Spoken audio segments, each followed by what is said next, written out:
Of all of the feminine archetypes I chose from to share today, I decided that the myth of Inanna was the one that I would like to explore somatically and through the lens of the nervous system.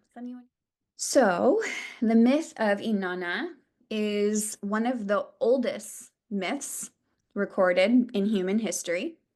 It comes from ancient Sumeria, which is now known as Iraq, modern day Iraq. And you already spoke or heard me speak about the invitation to the underworld journey that Inanna represents. She's this goddess of heaven and earth who willingly decides to journey into the underworld or the world of the dead. And that probably sounds pretty intense because it is. And it also can happen on a micro level through our body, right? Remember titration. We go through a titrated version of this through our cycle every month. And for those of us who have maybe suffered through premenstrual dysphoric disorder, like I have, or perhaps uh, really intense pelvic pain or symptoms of PCOS, whatever it might be, right?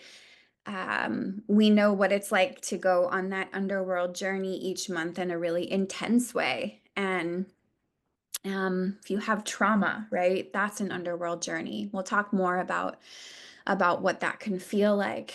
But essentially, what I see is that in our modern day world, we don't have containment for this underworld journey that women and really everyone is meant to go on.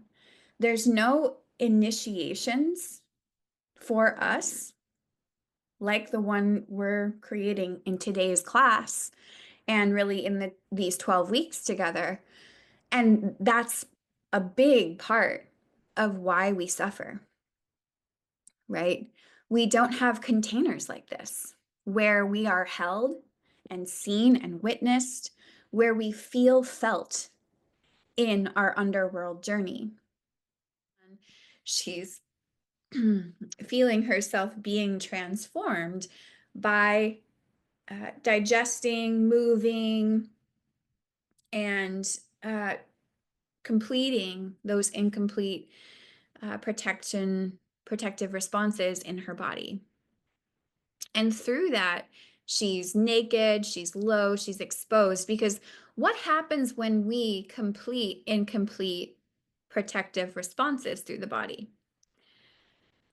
We no longer have those defenses running the show, right? We become more vulnerable, more tender, and softer. From there, there's this somatic surrender.